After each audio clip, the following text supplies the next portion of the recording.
میں اس وقت موجود ہوں بہاولپور کے گرلز کالج روڈ پر، جہاں ٹریفک حادثات اور روڈ کا بلاک رہنا روز کا معمول بن چکا ہے۔ ملک میں جاری دہشت گردی کے پیش نظر ریجنل پولیس آفیسر بہاولپور نے اپنے دفتر کے سامنے سے گزرنے والی تمام ہیوی ٹریفک کو اس روڈ پر منتقل کر دیا ہے۔ اس روڈ پر گورنمنٹ کالج برائے خواتین، کیمپریہنسو گرلز ہائی اسکول سمیت دیگر چھوٹے بڑے نجی تعلیمی ادارے قائم ہیں۔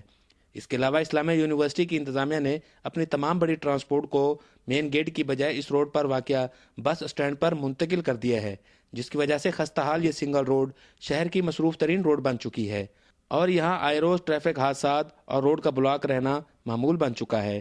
مقامی انتظامیہ نے اس پوری روڈ پر کوئی ٹریفک اہلکار بھی تعینات نہیں کیا۔ ان حالات میں یہاں کے مکینوں اور بچوں کے ساتھ ساتھ پک اینڈ ڈراپ کرنے والے حضرات کو سخت مشکلات کا سامنا کرنا پڑتا ہے اور صرف ایک آفیسر کی حفاظت کے لیے منتقل کی جانے والی ہیوی ٹریفک کے ڈرائیورز اور مالکان بھی اس فیصلے سے ناخوش نظر آتے ہیں۔ یہاں کے مکینوں کا مقامی انتظامیہ سے مطالبہ ہے کہ گرلز کالج روڈ کو ڈبل کرنے کے ساتھ ساتھ اس روڈ پر آنے والی ہیوی ٹریفک کو پرانے روٹ پر منتقل کیا جائے۔ کیمرامین عمر فاروق کے ساتھ ملک اطہر فاروق امان، دنیا نیوز، بہاولپور۔ MBBS کی جعلی ڈگریوں پر پریکٹس کرنے والے ڈاکٹرز عوام کی آنکھوں میں دھول جھونک کر انسانی جانوں سے کھیل رہے ہیں۔ ڈسٹرکٹ ہیلتھ آفیسر حافظ آباد ریاست علی نارا نے نومبر میں تھانہ سٹی حافظ آباد کے مختلف علاقوں میں چھاپے مار کر لیڈی ڈاکٹرز سمیت 8 ڈاکٹرز کے خلاف MBBS کی جعلی ڈگری پر پریکٹس کرنے والے medical and dental degree ordinance کے تحت مقدمات درج کروائے تھے۔ اس دوران پولیس نے جعلی ڈاکٹر نوید کو حراست میں لے لیا تھا، جبکہ دیگر ملزمان فرار ہونے میں کامیاب ہو گئے تھے۔ مقدمہ میں ملوث لیڈی ڈاکٹر آسیہ بطول نے اسپیشل جج اینٹی کرپشن کی عدالت میں قبل از گرفتاری اور ملزم نوید نے بعد از گرفتاری درخواست ضمانت دائر کر رکھی تھی، جن کی سماعت کرتے ہوئے فاضل جج نے درخواستیں خارج کر دیں اور اپنے ریمارکس میں کہا کہ انسانی جانوں سے کھیلنے والے کسی رعایت کے مستحق نہیں۔ تاہم مقدمہ میں ملوث دیگر 6 ڈاکٹرز تاحال گرفتار نہ ہو سکے۔ مسیحا بن کر جعلی ڈگریوں پر پریکٹس کرنے والے ڈاکٹرز اور عطائیوں کے خلاف کارروائی نہ کی گئی تو نہ جانے کتنے لوگ ان کے ہاتھوں لقمہ اجل بن جائیں گے۔ کیمرہ مین یوسف رشید کے ساتھ تنویر بٹ، دنیا نیوز، گجرانوالہ۔ میں ہوں اچ شریف سے ضیاء الحق شہزاد اور میں اس وقت موجود ہوں ستلج ایمن والا کے مقام پر زیر تعمیر موسیٰ پاک شہید پل پر۔ اس پل کی تعمیر کا منصوبہ جنوبی پنجاب کے لیے اپنی نوعیت کا عظیم منصوبہ ہے۔ یہ جلال پور پیروالا اور اچ شریف کے درمیان دریائے ستلج پر ایمن والا کے مقام پر تعمیر کیا جا رہا ہے۔ وفاقی حکومت کی جانب سے ابتدائی طور پر 5 کلومیٹر 2 رویہ سڑک اور 600 میٹر پل کے لیے 1 ارب 76 کروڑ روپے کی گرانٹ جاری کی گئی۔ بعد ازاں وزیر اعظم سید یوسف رضا گیلانی نے اس منصوبہ کو وسعت دیتے ہوئے ترنڈا محمد پناہ تک 42 کلومیٹر 2 رویہ سڑک کی تعمیر کے لیے گرانٹ جاری کی۔ ان منصوبوں پر کل 3.5 ارب روپے لاگت آئے گی۔ ان منصوبوں پر کام انتہائی سست روی کا شکار ہے، جس کے باعث مقررہ مدت میں مکمل ہوتے نہیں دکھائی دے رہے۔ اس پل کی تعمیر سے 50 کلومیٹر مسافت بھی کم ہو جائے گی۔ ایمن والا کچے کا دریائی علاقہ ہونے کے باعث یہاں سے ملتان سمیت دیگر شہروں کو جانے کے لیے سفر انتہائی غیر محفوظ تھا اور ڈاکو دن دہاڑے مسافروں کو لوٹ لیتے تھے۔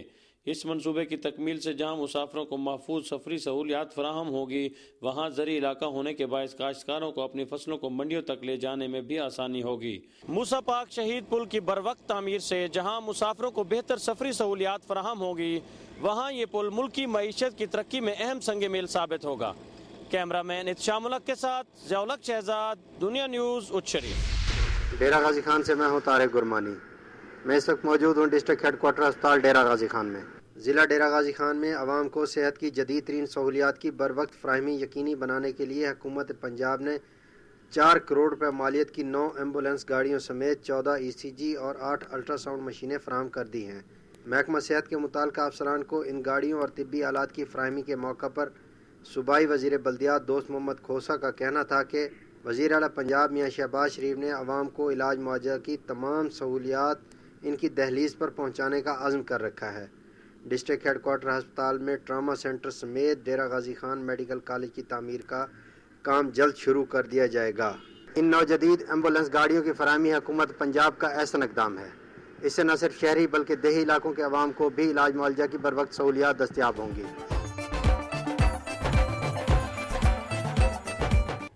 پنجاب کے بعد اب بات کرتے ہیں سرحد کی۔ پروگرام کے اس حصے میں دہشت گردی کے باعث تباہ ہونے والے اہم ترین سیاحتی مرکز سوات کی تاریخ، پشاور میں پولیس کی تربیت، شب قدر میں چادر بنانے کے کارخانے سمیت چند رپورٹس۔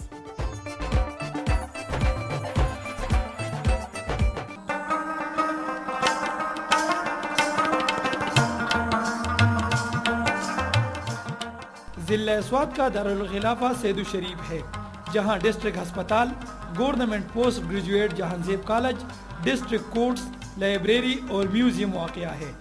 اب ہم روانہ ہوں گے خوبصورت سیاحتی مقام مرغزار کی طرف، جو منگورہ شہر سے 3 کلومیٹر کے فاصلے پر واقع ہے۔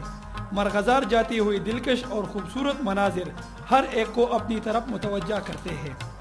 سوات، جس کو مشرق کا سوئٹزرلینڈ کہا جاتا ہے، اپنی سحر انگیز اور پربہار وادیوں کی بدولت سیر و سیاحت کے لیے دنیا بھر میں مشہور ہے۔ اس خطے کو یہ اعزاز بھی حاصل ہے کہ جہاں ایک طرف یہاں سے سکندر اعظم، محمود غزنوی جیسے فاتحین نے اپنے پڑاؤ ڈالے، وہاں پر کئی بادشاہتیں بھی قائم ہوئی۔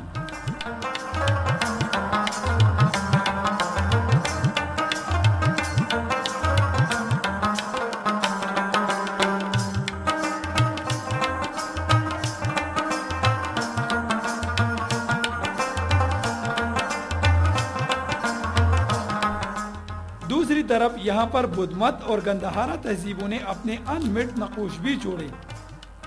سفید محل، جس میں اب آپ داخل ہو رہے ہیں، پرانی بادشاہتوں کا ایک قیمتی سرمایہ ہے، جسے ریاست سوات کے بانی میاں گل عبد الودود صاحب نے گرمائی صدر مقام کے لیے تعمیر کرایا تھا۔ یہ محل ایک وسیع رقبے پر پھیلا ہوا ہے۔ اس میں استعمال ہونے والے سنگ مرمر جے پور، انڈیا سے منگوایا گیا تھا، اور یہ وہی سنگ مرمر ہے جو تاج محل انڈیا میں بھی استعمال ہوا ہے۔ اس محل کو اب ہوٹل وائٹ پیلس میں تبدیل کر دیا گیا ہے، جس میں کانفرنس ہال بمائے تمام سہولیات، شادی ہال، ریسٹورنٹ اور تمام سہولیات سے مزین کمرے بھی ہیں۔